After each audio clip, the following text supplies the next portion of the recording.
Amen. Nous venons d'écouter en lecture l'épître de Paul aux Éphésiens, le chapitre 6, le 6e chapitre, le verset 10 au verset 18.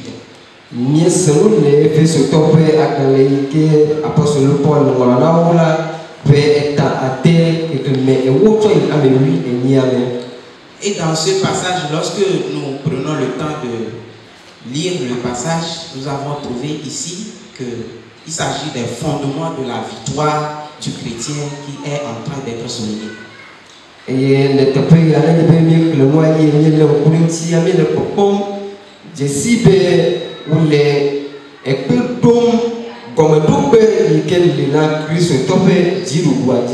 Et là, nous nous sommes dit que nous devons faire l'effort de vivre tous les jours étant prêts à révéler la victoire que nous avons déjà acquise en Jésus.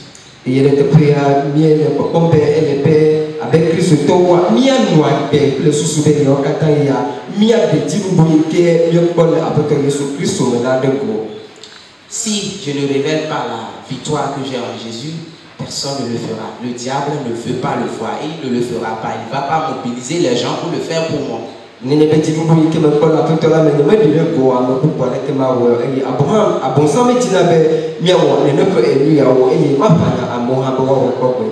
Alors, quelqu'un veut être toujours déterminé à révéler la victoire qu'il a en Jésus ce matin.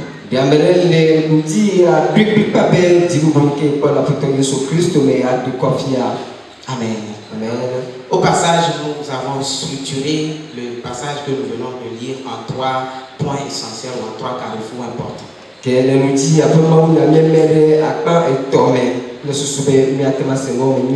Au premier point, nous trouvons ici la réalité d'une bataille au-delà de l'espèce humaine.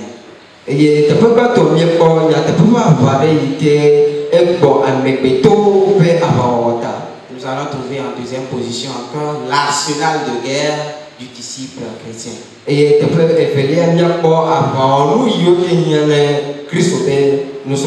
Et en dernière position, nous verrons la caractéristique du victorieux en Christ.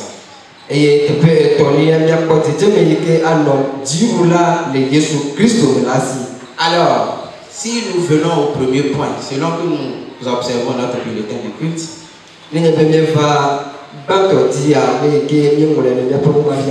et si nous nous référons à ce qui est dit dans le passage,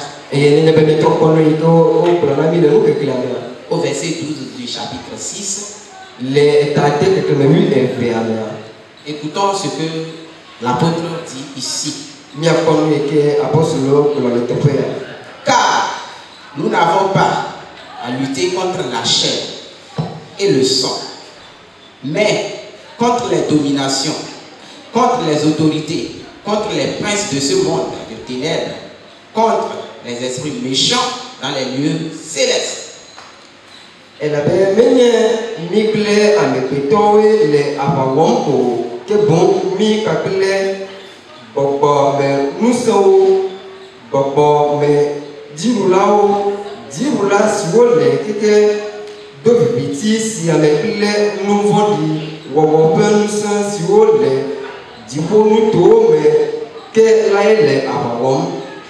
Amen. Amen.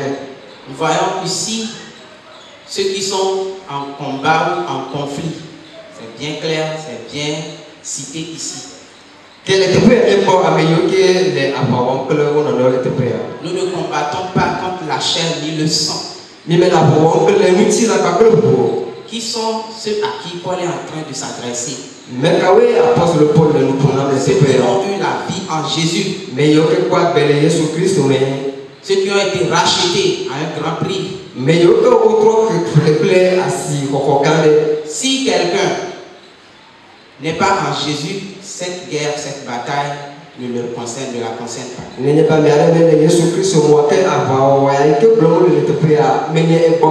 Si quelqu'un a une autre alliance différente de l'alliance en Jésus, cette bataille, ce n'est pas son affaire.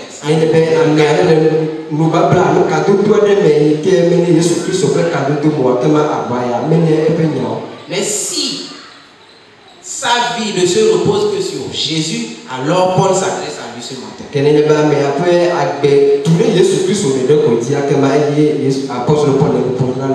Nous ne formons pas les coups de poing pour aller combattre, pour aller se battre contre quelqu'un. Mais contre les puissances, les dominations, les esprits qui peuplent le ciel.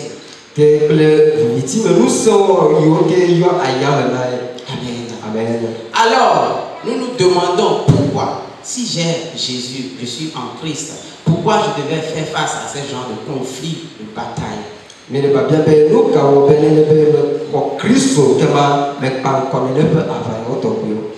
Le diable, depuis longtemps, est jaloux de Dieu.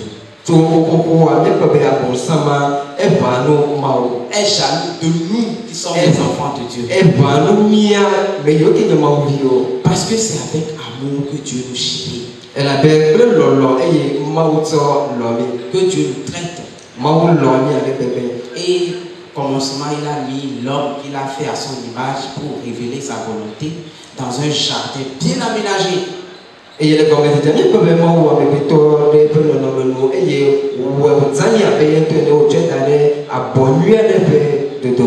Or, jardin bien aménagé, si c'est Dieu qui l'a fait, nous voyons la portée d'un jardin dans la vie des hommes. Si Dieu a aménagé un jardin, ce qui veut dire Dieu ne sera pas loin. Chaque jour, il viendra là pour prendre de l'air, pour se détendre. C'est son jardin, aménagé à son image, et il a mis l'homme à l'intérieur. Et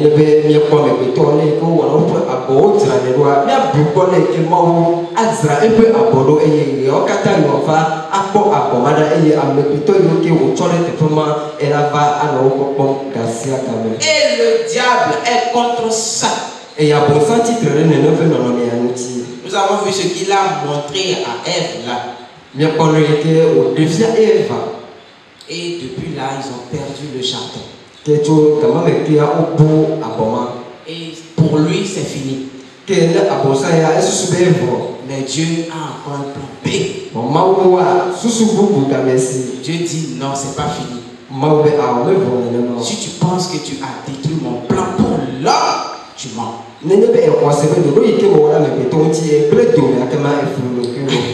Amen. Et Dieu a mis en action sa seconde action, son plan.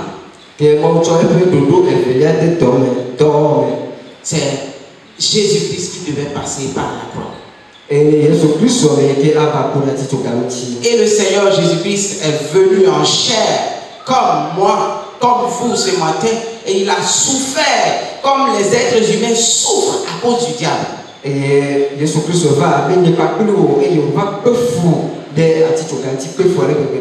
Il a souffert comme les hommes souffrent à cause du diable.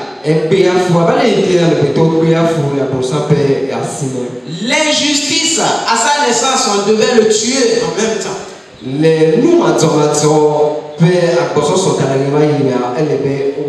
Et à cause de sa naissance, beaucoup d'enfants de 0 à 3 ans, leur vie ont été emportés.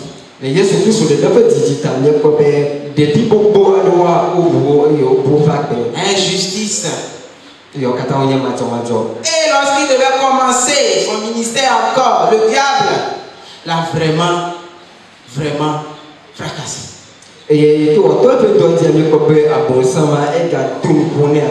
Il a vraiment fait du mal au désert. Et là, il est venu par la violence, comme c'était le cas au temps de Hérode.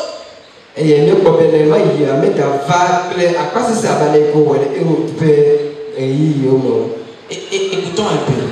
Le diable exerce par deux moyens spécialement. Par la force, par la ruse. C'est ce que Pierre nous dit dans 1 Pierre 5:8. Votre adversaire, le diable, rôde comme un lion.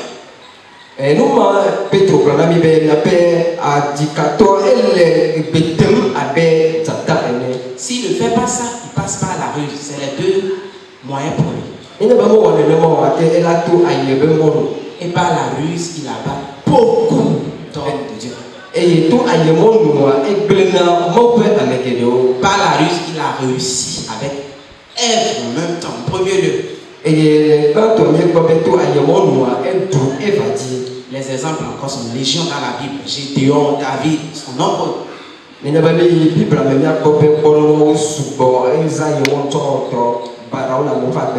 Et comme il a bien observé Jésus, il voit que lui, si je ne fais pas la force, non, c'est pas la ruse aussi. Et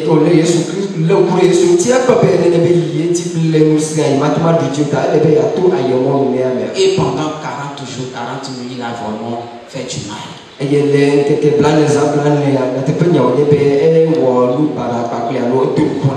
Bien sûr, à sa chair. Et la Bible nous donne au moins 3 qui sont flagrants.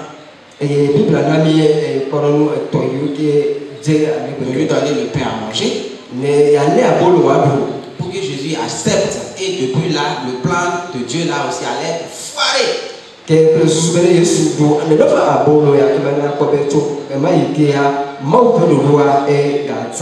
Jésus a refusé de lui montrer encore toutes les puissances du monde. Il suffisait que Jésus s'incline pour l'adorer. Et il va le donner.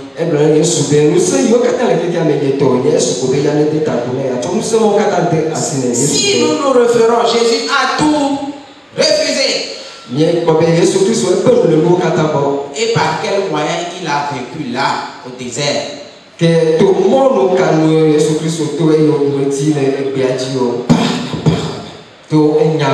Par la parole. Oh, le diable a un objectif, c'est de détruire la volonté de Dieu. Pour que la volonté de Dieu soit gardée en un lieu où personne ne le verra.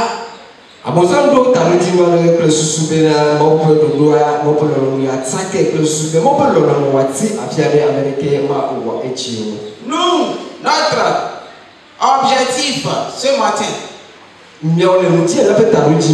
notre objectif, si nous marchons avec le Seigneur Jésus-Christ, si nous parlons du combat spirituel, c'est d'établir l'ordre divin là où le diable est en train de semer du chaos.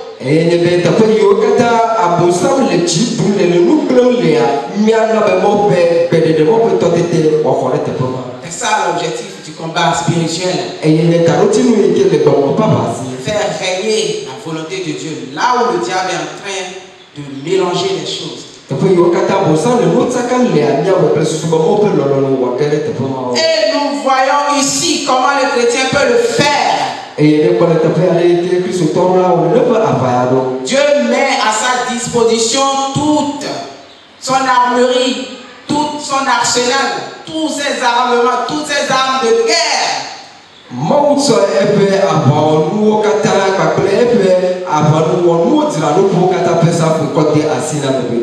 Celui qui a été sauvé, Dieu met à sa disposition toutes ses armes. Parce que la Bible dit, ce n'est pas avec le sang ni la chair que nous aurons à combattre. Mais avec des choses que nous ne voyons pas. Et que nous voyons leur manifestation. Oh, Dieu étant assis sur les lieux élevés, voit l'origine, la source de cette puissance. Il connaît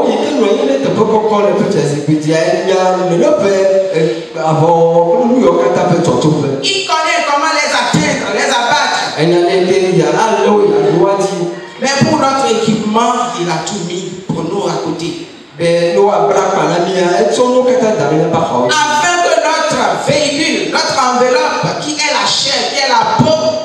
ne sois pas pour le diable. Que quelles que soient les souffrances qui sont tenues très fort encore, victorieux et manifestant, révélant la victoire de Christ.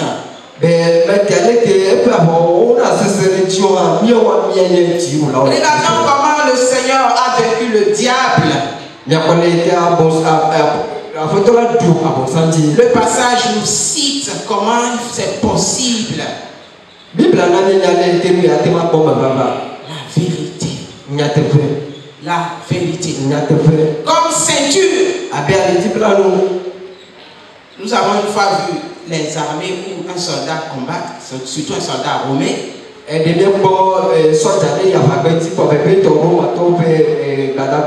Mais nous voyons aussi nos sœurs, lorsqu'elles s'habillent, il y a certaines tenues, il faut mettre de la ceinture.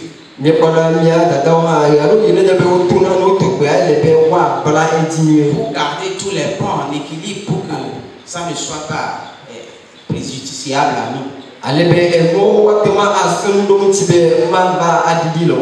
La vérité, qu'est-ce que nous entendons par ça? Au moment même où tu veux prier, quand tu te rappelles que tu mens, vous regardez votre visage dans un miroir, ça serait comment? J'imagine. Et or, en ce moment, le diable, il t'a atteint comme ça. Est-ce que lui veut pour que tu ne puisses pas tenir? Si vous voulez vaincre dans ce combat le mensonge, vous devez l'enterrer. Mensonge dans tous ses aspects. Soyez véridique. Pensez à ce que vous voulez sortir de votre bouche. Si c'est vrai, prononcez-le haut et fort. Et la vérité se résume en Jésus. C'est Jésus. L'acte que tu voudras poser, est-ce que c'est vrai? Jésus pouvait poser ça. Ce que tu voudras dire, est-ce que Jésus devrait dire ça? Dans cette situation, ceux qui mentent, c'est les peureux. Souvent, c'est les peureux qui mentent. Parce que tu as peur de peine, tu as peur d'être rejeté, tu as peur, c'est pourquoi tu mens pour se sauver.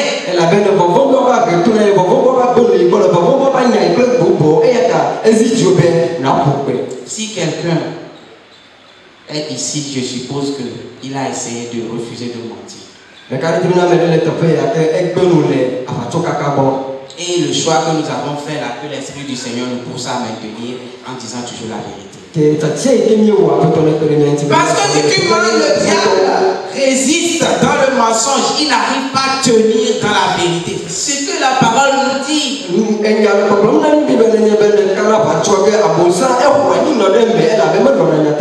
Donc si tu mens, le diable est déjà prêt pour te combattre et pour t'abattre mortellement.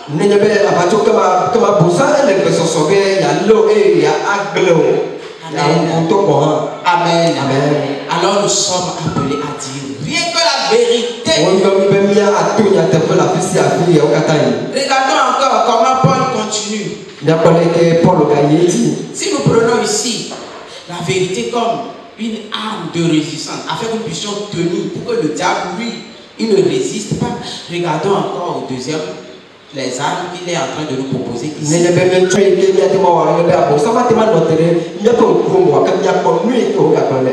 Il nous dit d'être juste. La justice, c'est important. Il nous demande d'être zélé pour l'évangile.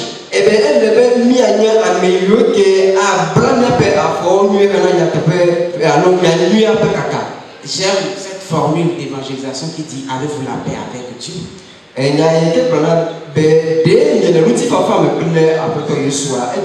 Si tu as la paix avec Dieu, les régions de ton conflit sont diminuées.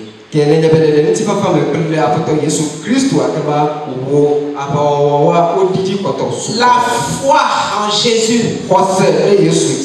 le le salut. Ce sont nos armes. Il n'y a pas de balai dedans. Il n'y a pas de balai, de fusil, de machette dedans. Il n'y a pas de ces armes qui peuplent les centres de prière où on brandit que c'est ça devant. Il n'y a pas du sel dedans. Il n'y a pas du piment dedans. Il n'y a pas de ces genres de choses humainement parlant dedans. Non.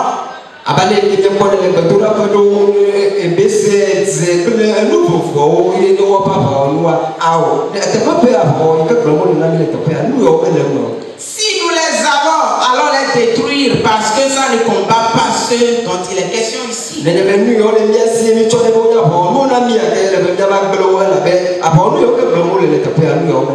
Aucun sel, aucune machette ne peut aller au deuxième ciel pour aller combattre le diable. Le diable, ça, ce que ça a coûté à l'ange, archange Michel, avant de le faire tomber sur la terre. Vous avez l'idée là?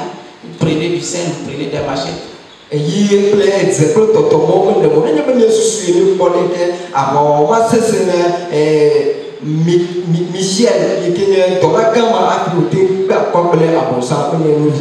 Ce qui est bon pour moi en lisant ce passage, Paul n'a pas dit aller chercher.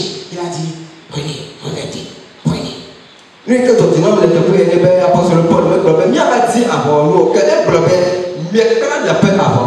Parce que nous n'avons même pas l'argent pour aller payer ça. Dieu a mis ça à notre disposition. Faisons bon usage pour remporter la victoire. Si nous avons l'armerie de Dieu et nous ne l'utilisons pas, nous ne sommes pas victorieux.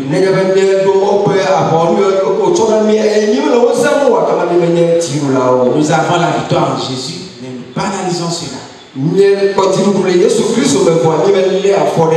Or, le diable, son objectif, c'est de nous voir pleurer et pleurnichards. Des gens qui nous lamentent. J'ai aimé une fois dans cette église, une de nos sœurs a donné témoignage à Dieu. Elle est contente. Dans son témoignage, tu vois comment elle se moque du diable et elle donne toute la gloire à Dieu. Ce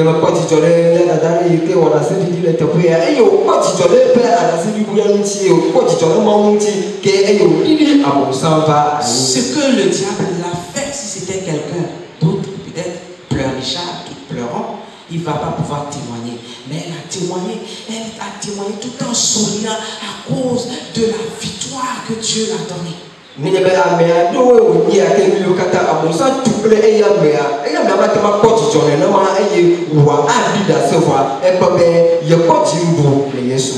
C'est avoir compris le site de cette bataille et les armes que Dieu a dû déployer pour qu'elle remporte la victoire. Et ça, la source de sa joie.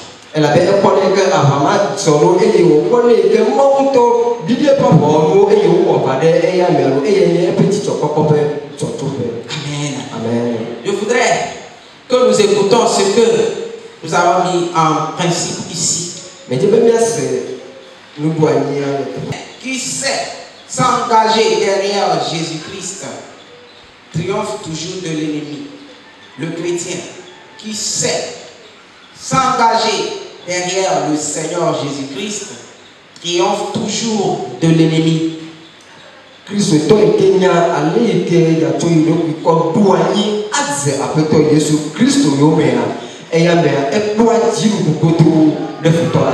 Demande à celui qui est à côté de toi, voudras-tu triompher de l'ennemi? Demande-lui encore. Qu'est-ce qu'il a dit? S'il dit oui, alors il doit imiter Jésus dans toutes les dimensions.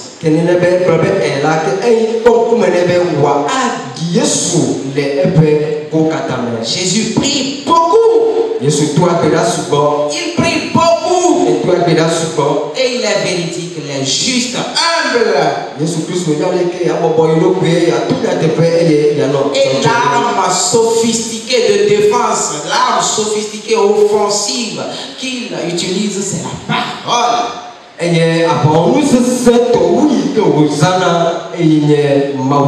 Alors laisse tomber ta puissance.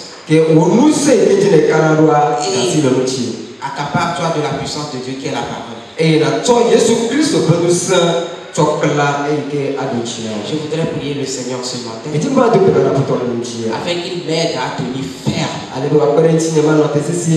Parce que le jour où il viendra, il veut voir que j'ai la foi. Alors que les assauts du diable, que ces attaques ne me font pas fléchir ou ne me font pas reculer.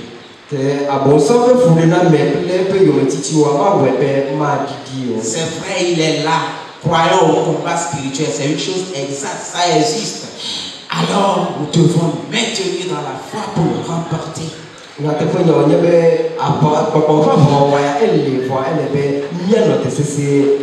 Pour y arriver, j'ai besoin que vous m'aidiez dans la prière ce matin.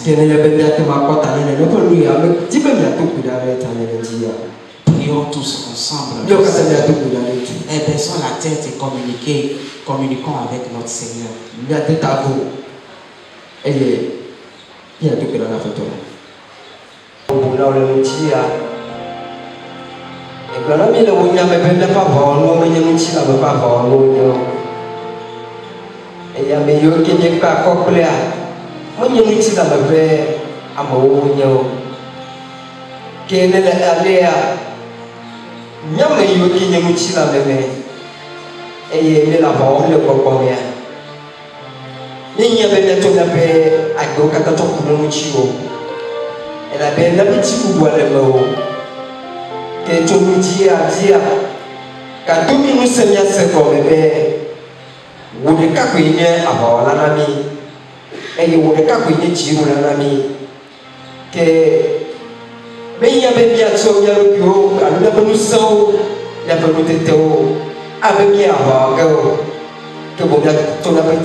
Amen.